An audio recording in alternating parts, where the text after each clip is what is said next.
Hello everybody, welcome to our very first episode of our Educast. So in today's episode we're going to be talking about a number of things. First and foremost, what is an Educast? So an Educast is a nice twist between education and podcast because it's an educational podcast. We're going to be discussing a few topics that are very, very interesting. I'm not alone, I have Phathu Nevhutanda. Rebotile Mashabela. And these are the two co-hosts of this podcast, Educast. And we're basically just going to be talking about educational topics. The first one being tech talk, career guidance, current affairs, a few game shows, so stay tuned. It's going to be very exciting but also very informative.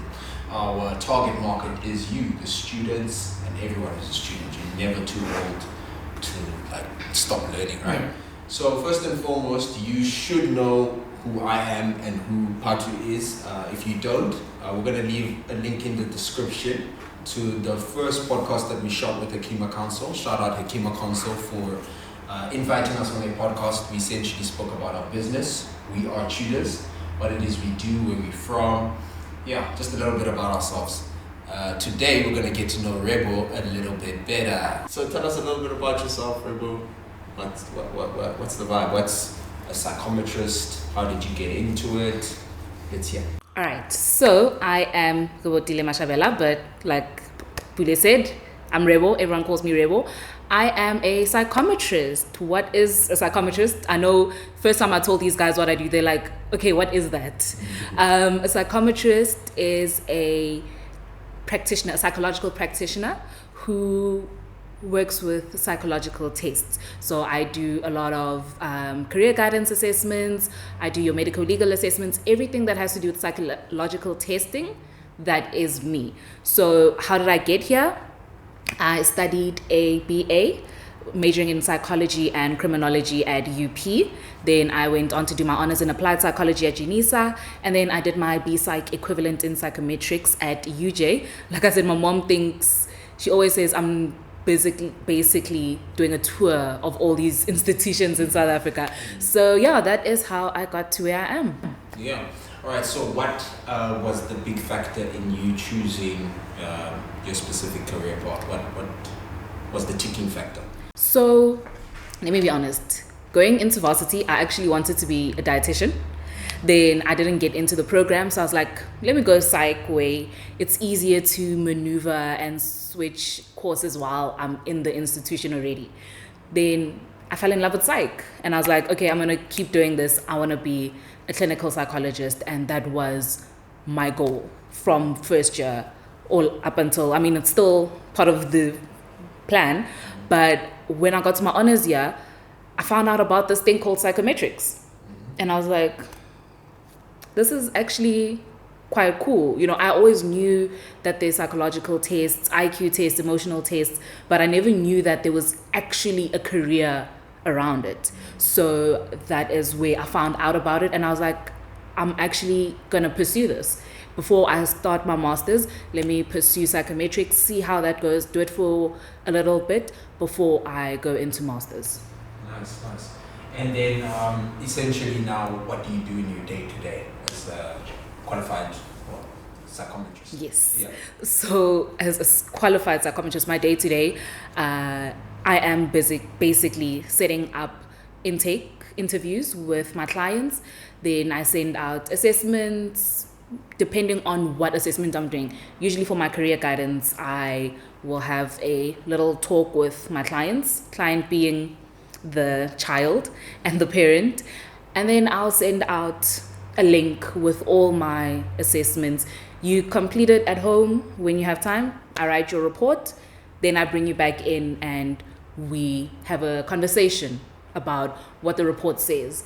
And then on the other side, if I'm doing like my medical legal stuff, those assessments are more face-to-face. I need you here with me. I am assessing you, watching you. If you're fidgeting, basically taking in everything while I do the assessment, listen for your answers. How do you speak? What do you look like? Yeah. Mm-hmm. Nice. And then my question then is, what do you enjoy most about your career? And then what do you not so much like about it? Okay, let me be honest. What I don't enjoy, I I don't love writing reports. I don't love it.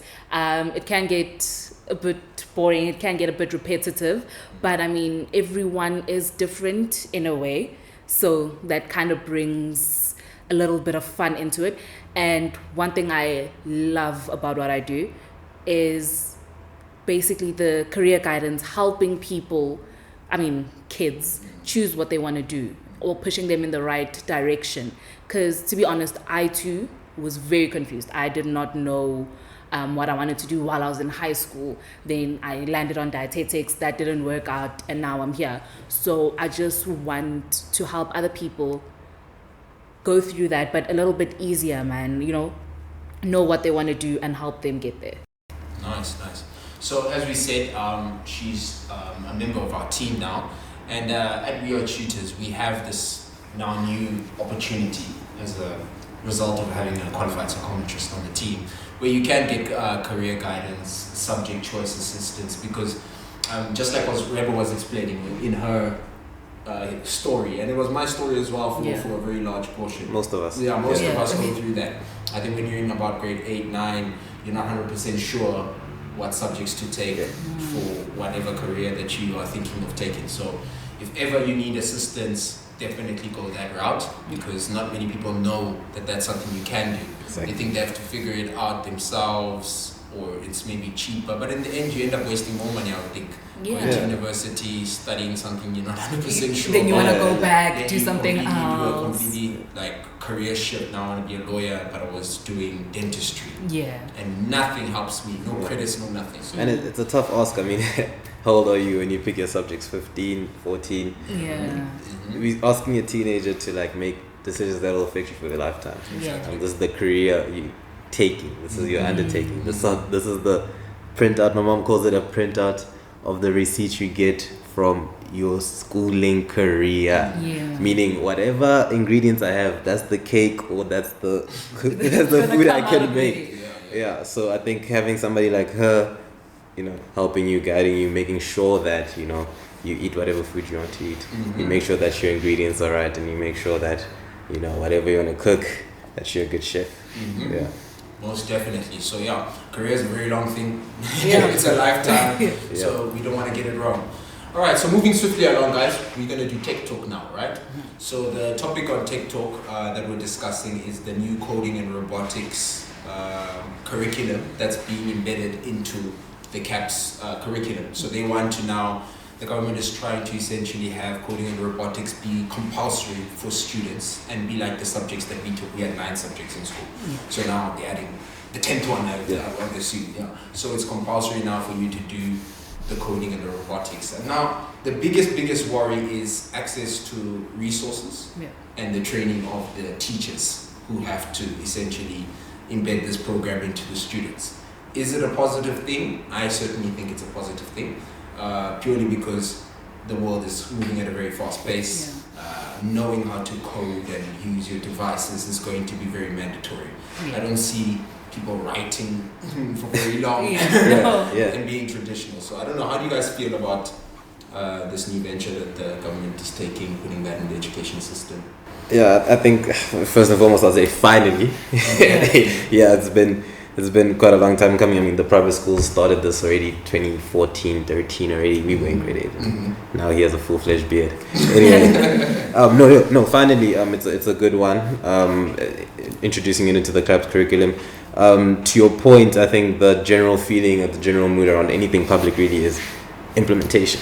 You can have it in black and white, you can have it in paper, but on the ground, are the kids actually getting that information? Are they actually going to apply it? Are they going to use it? There's still a big question mark there. The other question mark, the teachers, the staff. You're looking at, you're adding something into the curriculum that the current teachers, the current pool of teachers, the current crop does not necessarily know how to teach. Yeah. So what are you going to do as the government? There's economic constraints, as we know. They cut the budget to the education sector this year. So it's just, there's a big question mark there, but A for effort. We can't fault them for trying. We just pray and hope that these kids, especially the ones that really, really need them, in the sense that these are skills you're going to need in the future. In education life, we passed it. Unfortunately, yeah. We're the last generation where it was like pen and paper. You need to know that motor skill so that when you're making notes, it comes through. Nowadays, you have AI companions. These are skills you really need to know. So hopefully, it'll pass through to the coming generation. No, I agree with you because genuinely, it's about time. Yeah. Our world is very technological. The kids need to start learning these skills right now, as early as possible, because a lot of careers now, even your corporates, accounting, all that, they require some sort of coding. Yeah. Do you understand? So it's very important to start teaching the kids all these things at a young age, so that by the time they get to university, they've already gotten the foundation. And also, I feel like it's going to be such a great way for kids to actually know if they're into it or not. Do you understand? So if they're definitely not into it, then obviously you're not going to go into a career that's heavy on that.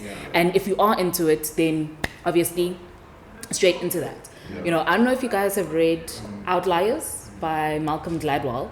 So he says in there, one of the sections is about Bill Gates. So the reason he is where he is now is because he had access to computers when they were still coming out.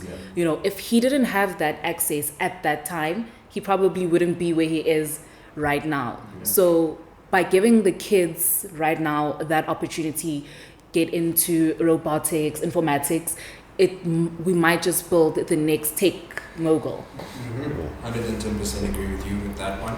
And it's nice because, now, like you said, a young individual, when your brain is still ripe to learn, can now discover whether I'm actually good with computers. And like you said, potentially they can be the next Bill Gates of the next generation. And now we're getting them out of our pool of South Africans in their schools. And now that it's also going into the caps, it also moves away, which is what I like about what the government is doing in implementing this. It moves away from having to forcefully put my kid in a private school and having to pick that up myself as a parent in that household that, listen, my kid is good with computers and robotics and he's on it. But now I have to put him in a private school because that's the only place that actually caters for the curriculum that's going to benefit him. All these aftercare programs, pay extra fees so that he's actually learning how to code at a very young age, because those skills are very tough to develop the older you get. Sometimes, unfortunately, yes, it's nice to say that some parents don't even have that option, unfortunately, financially, and we're talking about probably like 20% of the country can actually have that option to say that, oh no, I'm actually going to go to a private school. It's like, John is going to cure it, not... I think also from just a technical point of view, like technical know-how, it's going to bridge the gap, and we'll only see this in the long term over time. So it's more a long-term plan from the government. Case in point, I never understood why you only start taking IT in some schools. Most schools don't even have IT because they don't have the facilities. That's a conversation for another day. But how do you only start coding, right? IT in grade 10? That's 16 years old. He's 16 years old, and then you get what? 2-3 years of that, and then you have to decide, do I go the IT route for university or do I not? Case in point, you do English, you do maths from grade 1, everything else goes from the foundation phase. So I think, it's about time. It's about time. It's about time. All right, guys, I think that's enough on the tech talk business. We have a very pressing current affair to talk about, the BELA bill. And Phathu's going to tell us a little bit about that. Yeah, so the BELA bill basically stands for the Basic Education Laws Amendment Bill. So key changes that it introduces, right? Grade R, mandatory. I love that one. It means that you're not allowed to just register your kid in grade 1 now. Even if the kid is 10, 11, 12, you start in grade R. That's very good because most of the time, they didn't go to creche because creche is not compulsory most of the time. So they're coming into grade 1 into a situation where you're learning, but they don't even have the motor skills to read and write. We often overlook grade R as just understanding as a kid or as a 5-year-old, 6-year-old that, we are in a class, we all sit down, you have to say, good morning, ma'am, take out your pen, start writing, or your pencil in this case, start writing. We don't have time to teach that in a school year, especially in grade 1. You have to come into primary school with that, so I love that. they've extended the Corporal Punishment Act. So now it's not just physical, right? So in the old definition it was just we're not allowed to hit the kids anymore. Now teachers, or let's rather say institutions of learning, are not allowed to, and they say here, punish any. Well, they're not allowed to have any punitive measures that may demean students. So they've extended it to basically say even the mental health side of things, or embarrassing said student in front of his crush, whatever. However you might look at it. So they've extended that. I don't know about that because he lives a quite a great area there. And then another good one, the language policy. So what's happening in South Africa now is you might find that there's a public school, right, that was built in 1982 or whatnot. Over time, the area around the school changes in demographic, right? So say traditionally Afrikaans area, Pretoria North, Teresa Park, is now full of, people of color, times have changed, gentrification, whatever the case may be. Now you might find that the school does not mimic the area around it. How is it water school Acacia when 80% of the students are black? So what the government is saying now is SGBs have to be, and it's compulsory now, you have to mimic the community around you. So basically, if there's a lot of Zulu people around you, you have to have Zulu as a medium of instruction, and you have to teach it academically. So it just decentralizes the power that SGBs have with regards to that. And then the fourth one, homeschooling, and also about time, parents must now register with the Department of Education for any homeschool, and they must follow the CAPS curriculum. That's very good, just to make sure that we've all met homeschooled kids. Not to say too much, but if some of them, if I learned only things my mom knows, I don't think I would have came out the way I did. So I think it's a very good bill. The Minister of Education was not there when it was signed. There's a bit of politics there, but I don't think we should necessarily mix politics with education anyway. We are going in the right direction. It's never really easy to implement a new thing. There'll always be pushback. But so far, so good. I like it. Okay, great. This is juicy because there's a few questions that can come out of this that we can discuss. I want to start right there by I think, should we do corporal punishment first? Let's do corporal punishment. Let's do corporal punishment first. So corporal punishment was a big no-no. Our parents had to go through it. Sorry, parents. We didn't have to go through that. But now where now you're taking away a teacher's power to verbally, I would say, put a student in line when they are, well, I wouldn't say in line, but in their place is what the teachers would say. And I'm an educator myself. You can say in training or whatnot. And I know what the classroom dynamic can be like. And your words have a big power. Your words, your actions, but your words really, students remember what you say. So I don't know how I feel about this from a negative perspective. Being an educator, I know my educators hate it, because now when a student is directly disrespecting you, there's not much. We're not giving them any power. There's no fight back. But what do you think, Rebo? I hear that. As the student's best friend, psychometrist, talk to us. Listen, I hear that students can be out of line, but as a teacher, you need to be very mindful of how you talk to kids as an adult in general. Unfortunately, respect does go both ways. Yes, a child might be very disrespectful to the teacher, but bringing it back, and the thing is, words from an adult can really change how things are for you. I remember I don't like shouting. Like, if you shout at me, I switch off immediately. But also, I've had teachers, not to me directly, but I've seen it around me, who are calling out students in very derogatory words. We've all had that. I'm pretty sure we've all had that. This is not Mamelodi. This is not Soshanguve type of thing. So what does that say for the child that does come from there? What does that say? Yeah, I think what you're trying to say is, what the government is trying to do here is, sometimes words in themselves can affect the student more so than a beating. Exactly, It might just, like, like you would often see in probably your profession, a student who struggles with sort of self-confidence. Yeah. It'll translate into the academics. Exactly. And these things, your mental health, emotional health, your physical health as well, these all play a role in your academics. Yeah. Unfortunately, a lot of teachers, even parents, look at just your academics, why you're not performing. They don't care that, oh no, I'm having some issues, I'm feeling sad today. It's Or like, you don't like a teacher. yeah, or you don't like a teacher. She's mean. Exactly. Yeah. She's mean Yeah. to me directly. Yeah. And parents won't understand that. They'll be like, just you. Why is it just you? What did you do? You understand? So it's very important that teachers are also very mindful of how they, words really play a role, because obviously we weren't getting beat at school, but I had one teacher tell me she was disappointed in me and I cried. So that's how words play such a huge role. Now imagine if someone was demeaning me in front of my peers. Yeah, I think the issue here is most of the gray area in the way that, once again, the government looked at a problem, tried to address it with legislation instead of a practical action.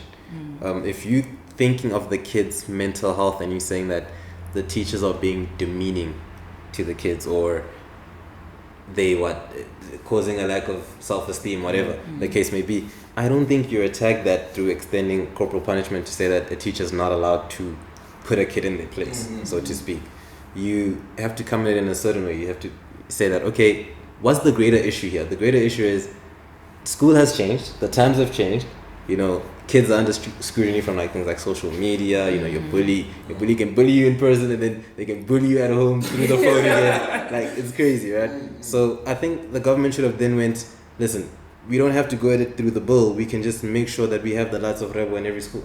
Why don't schools have compulsory counselors, psychometrists at the school, right there? If you have a problem with the person who's teaching you, whom they mandate is to make sure that you learn academically. I do not, and I don't want to put it like this, I'm not an educator, right? But if I was an educator, fondly, my mandate here is to make sure that you pass maths. I don't really care, and I don't want to say it like that, you're struggling with XYZ, or if I say, keep quiet, Jabu, the rest of us want to focus, blah, blah, blah.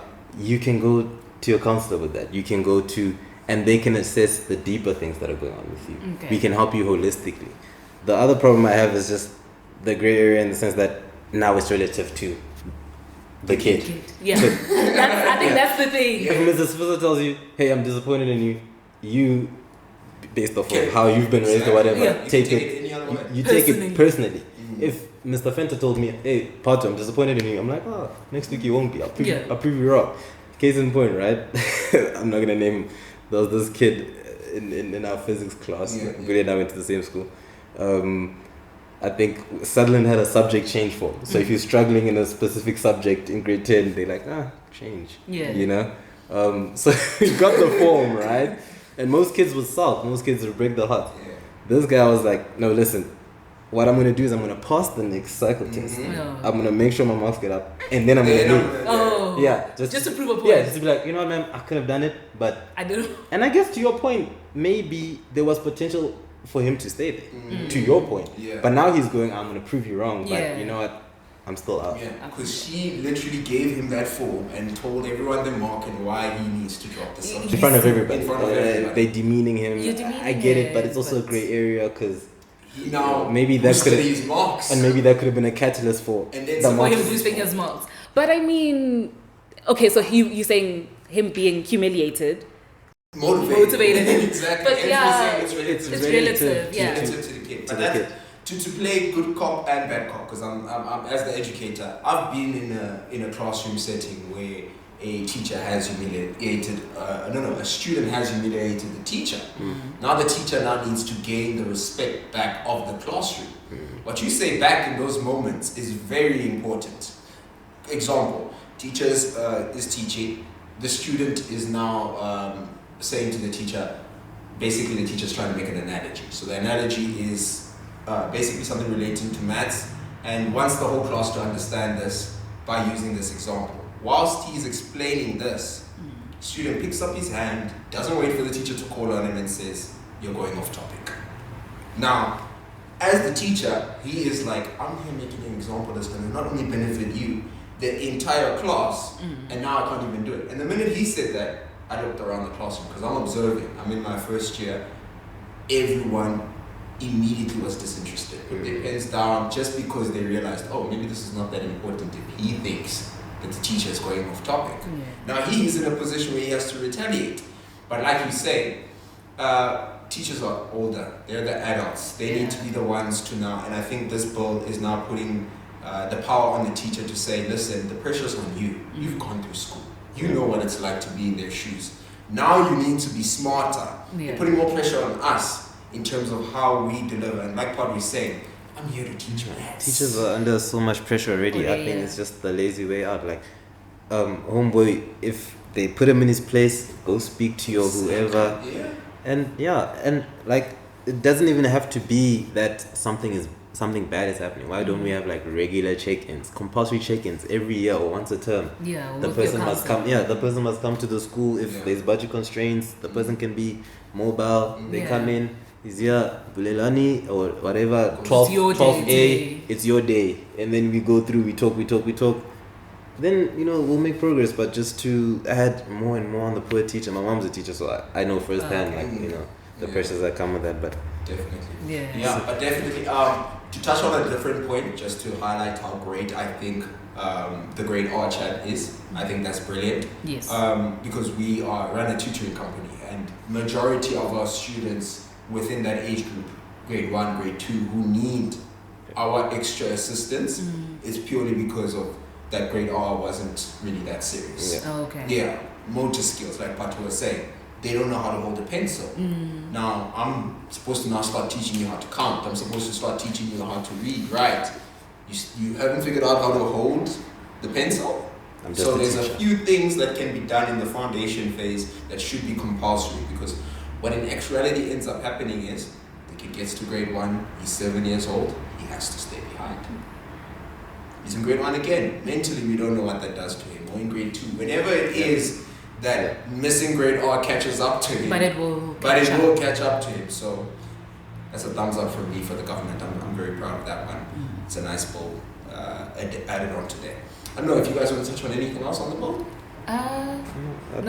The grade R one is good. Also, just to add to it, like just adding a compulsory grade onto the whole schooling system might even remove some strain capacity-wise, because now we know that we don't have to have so many grade 1s now crammed in. Maybe if you're 6 years old and you were born after June, if we're seeing that this area there's a problem there, just stay, or maybe let him go back to grade R, even if he's 7. And you'll be better for it. Definitely be better for it. 100%. I know parents want us to talk about the SGB one. I'm not so sure how I feel about that one, because it's a bit of a tricky one, to be honest. Your student governing body should mimic your students. I cannot understand why it doesn't, because how can they relate? They don't understand. Exactly. They can't communicate with the school learners, so I do understand it. I used to sit in them in grade 11 because I was RCL graded, whatever, and I think conversations like that should be had. I think that's what the government is trying to say. Like, yes, you guys can have your monthly meetings and everybody can sit. It can be who so and so's parents, the principal, whatever, and then yes, you can go through the tuck shop needs a new product, or the kids, should we allow them to sell their own sweets, seconded, whatever. But the original conversations can happen, but let's also extend the conversation to say, guys, 50% of our school are Zulu speakers.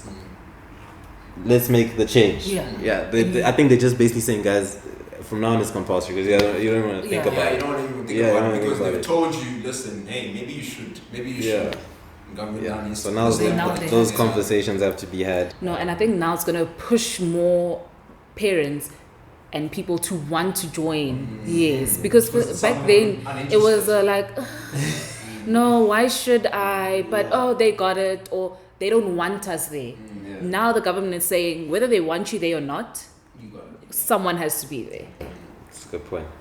Solid. All right, guys. To conclude, we have a few questions from viewers. The first one is why the podcast? So I want us to all answer that maybe individually. Sure. Remember, you can start. Why are we starting this podcast? So, this Educast, Yes. Say it right. it's an Educast. Uh-huh. So, the main reason for this Educast is to keep our people informed, our people being the students. You know, we want you guys to be informed about what's going on in terms of everything education, so that you know how to make proper decisions going forward. Yeah. Definitely. That's a big one.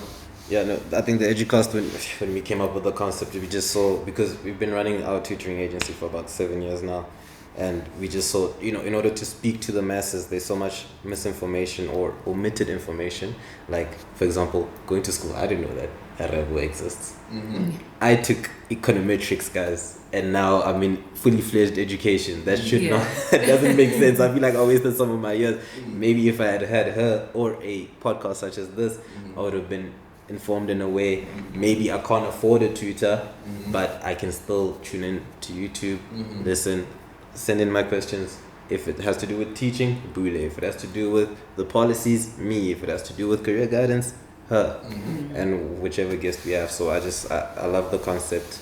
Usually podcasts are about, you know, music and pop culture, whatever. I think it's time we really give the youth what they need, necessarily not want, but what they need, which is to hear what's going on with South African schooling system. Definitely. And just to cement some of those thoughts from my side, I definitely think it's very important for us to do something like this for the kids, because mainly we did not have it, or we don't. It's not there.